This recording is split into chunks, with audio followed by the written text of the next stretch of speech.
La dépendance affective la plus intense que j'ai pu observer concerne les personnes ayant développé une forme d'hypersensibilité. Comment ça se fait et comment on s'en sort, c'est ce qu'on va voir dans cette vidéo. Alors déjà, ce que c'est que la dépendance affective, c'est une pathologie du lien qui va faire en sorte qu'on va avoir tendance à vouloir faire tout ce qu'on peut pour faire en sorte que la relation perdure. C'est-à-dire que notre enjeu vital dépend du fait que cette relation existe ou pas. C'est-à-dire qu'on a des failles existentielles, qui viennent souvent de carences de l'enfance, qui vont chercher refuge à travers la relation à l'autre. Un petit peu comme la relation qu'on n'aurait pas eue avec nos parents. Lorsqu'on a manqué de sécurité dans son foyer quand on a grandi, eh bien, on va vouloir la développer avec une personne en particulier ou même plusieurs personnes, ça peut être un groupe de personnes. Alors, en quoi est-ce que les personnes hypersensibles sont particulièrement concernées ? Eh bien, les personnes hypersensibles ou ayant développé une forme d'hypersensibilité sont des personnes qu'on pourrait qualifier de « à fleur de peau ». Ça veut dire que la plupart des émotions qu'elles ressentent sont multipliées par 20, par 10, par 1000 et ne peuvent pas être contenues. C'est-à-dire qu'elles paraissent anormales ou en faire trop. Et l'entourage a l'impression que ces personnes-là font leur intéressante parfois, ou alors sont hyper susceptibles. Enfin bref, les relations normales, entre guillemets, sont très difficiles, dans les codes sociaux classiques, on va dire, sont très difficiles à développer pour les personnes étant à fleur de peau, parce que forcément, le moindre stimulus va les faire réagir. Alors très souvent, elles ont mal à leur humanité, ces personnes-là, elles ont du mal à retrouver leur place et même un sens à leur existence en dehors de quelque chose de plus profond, de plus spirituel.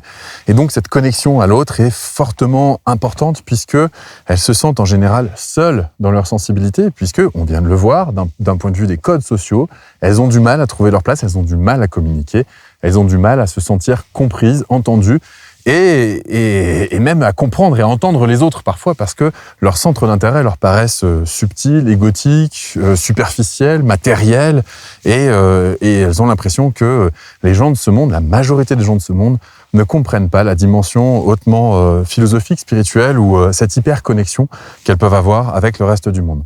Et donc, il y a une sensation d'isolement. Alors, il y a deux facteurs qui font en sorte que ces personnes-là, les personnes de ce type de profil, et peut-être que vous vous reconnaîtrez dedans, n'hésitez pas à le mettre dans les commentaires d'ailleurs si c'est le cas, eh bien, il y a deux facteurs fondamentaux qui vont faire en sorte que ce type de profil vont être vraiment des sujets parfaits, entre guillemets, pour vivre des relations de dépendance affective qui, je le rappelle, sont des relations qui ne peuvent mener qu'au drame. C'est-à-dire que même si elles ont l'impression de nous soulager, ou même de nous combler carrément pendant un laps de temps, eh bien, ce laps de temps, malheureusement, est très court, et ce ne sont pas des couples qui durent sur du long terme. Alors, qu'est-ce qu'elles cherchent à faire, ces personnes hypersensibles ? Eh bien, comme elles sont à fleur de peau, elles cherchent une personne qui risque. Désolé pour ce lapsus, mais c'est vrai qu'il y a un risque, et on va le voir juste après, qui aurait le potentiel de remplacer cette peau qu'elles n'ont pas, c'est-à-dire une protection, comme un protecteur en général, ou une protectrice, peu importe. Notamment des affres de ce monde extérieur qui leur paraissent si violents, si insensibles et si futiles. Donc d'avoir quelqu'un qui les comprenne un peu, qui les aime, qui les reconnaisse et qui fasse cette interface entre elles et le monde extérieur, qu'elles ont du mal à comprendre, avec lequel elles ont du mal à interagir, eh bien, c'est en effet quelque chose qu'elles recherchent dans les relations. Alors le problème, eh bien, c'est que ça a un coût. Ben oui, parce que en général, les gens ne font pas les choses gratuitement. Et si vous demandez à quelqu'un de vous protéger, eh bien, il faudra en payer le prix. Et ce prix, il peut être très très lourd. Ça peut être un prix de sacrifice, ça peut être un prix de tolérer l'intolérable. Voilà, ça peut aller jusque-là. J'en dirai pas plus. Pour ceux qui l'ont vécu, il n'y a pas besoin de faire un dessin. Donc ça, c'est le premier facteur. Et le deuxième facteur, eh bien, c'est que ces personnes hypersensibles vont chercher une personne qui, en effet, les comprenne ou comprenne le monde mieux qu'elles, et donc vont chercher, en effet, comme je vais le dire, à se protéger, mais aussi à se connecter à l'autre. C'est-à-dire que cette interface, elle marche dans les deux sens. Elle marche pour se protéger du monde extérieur, mais elle marche aussi pour se sentir faisant partie de ce monde, quelque part, et résolvant un problème de faille existentielle, bien évidemment. Donc c'est à la fois une protection vis-à-vis du monde extérieur et une justification de leur propre existence. Donc on voit à quel point il y a deux facteurs hyper importants qui sont finalement les deux côtés de cette interface entre ce monde à soi et le monde extérieur, qui vont rendre les personnes ayant développé une forme d'hypersensibilité plus propices que d'autres à la dépendance affective. Alors forcément, si on constate, si on arrive à imaginer ce que ça peut donner, eh bien, on va se rendre compte facilement que dès lors que cette personne protectrice n'est plus là, eh bien, leur monde non seulement s'écroule, mais elles se sentent hyper vulnérables. Donc, elles sont doublement dépendantes affectives par rapport à personnes dépendantes affectives classique, entre guillemets, enfin, si on peut parler de dépendance affective classique, parce que je pense que chaque situation de dépendance affective est unique en son genre, même si les mêmes mécanismes sous-tendent ce type de relation. Alors, comment on fait pour s'en sortir quand on est hypersensible? Eh bien, on peut se poser la question, finalement, est-ce qu'il vaudrait mieux apprendre à apprivoiser cette hypersensibilité pour pouvoir bien développer cette interface soi-même, ou alors eh bien, essayer de travailler sa dépendance affective d'abord pour ensuite reconstruire son interface. J'ai envie de dire, ça va dépendre du contexte dans lequel vous vous trouvez, si vous êtes déjà au sein d'une relation ou pas au sein d'une relation. Bien sûr qu'au sein d'une relation, vous vous sentirez souvent plus en sécurité, de manière réelle ou factice, ça vous appartient, et l'évolution sera plus lente, mais moins confrontante.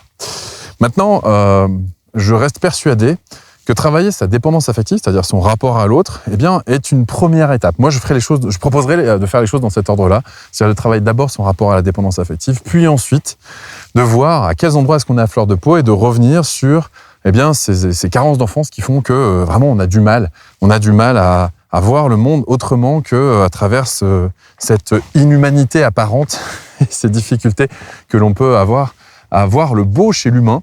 Alors que pourtant, c'est paradoxal, hein, les personnes étant hypersensibles sont aussi très très facilement connectées à l'humain et donc aiment une partie de l'humain, mais il y a toute la partie de noirceur qu'elles n'aiment pas du tout, forcément, et en même temps qui l'aime. Mais je crois que il y a un rapport de suramplification à ce genre de phénomène qui fait qu'on a tendance à perdre nos illusions et à espérer que tout viendra de l'amour, et notamment de l'amour de l'autre. Et ce que j'ai découvert, c'est qu'en général, ça vient plus de l'amour en soi. Même pas de soi, parce que je parle pas de côté narcissique. Les personnes ayant développé cette hypersensibilité ne supportent pas d'ailleurs ce narcissisme qui, pour elles, est à l'origine de beaucoup de nos maux actuels sociétaux, et je peux pas totalement leur donner tort sur ce sujet-là. En tout cas, mes opinions sont partagées sur cet aspect-là. Mais pour autant, l'amour en soi, ça, on peut le développer. On peut aussi développer le rapport à soi, à cet aspect à fleur de peau. Mais ça vient dans un second temps. Pour moi, je conseillerais dans un premier temps d'aller regarder cette notion de dépendance affective si ça vous concerne. Et en fait, c'est une espèce de piège relationnel dans lequel on s'enferme. Alors, vous aurez probablement reconnu dans ce que je viens de dire la notion de triangle de Karpman. Le triangle de Karpman, c'est le triangle dramatique, bourreau, victime, sauveur, ou persécuteur, victime, sauveur, comme vous voudrez. Et ce triangle-là, eh bien, une fois qu'on commence à rentrer dedans, on ne peut pas s'en sortir et la relation finit en drame. C'est pour ça que si on cherche un protecteur par rapport au fait d'être à fleur de peau, eh bien, on finira en drame.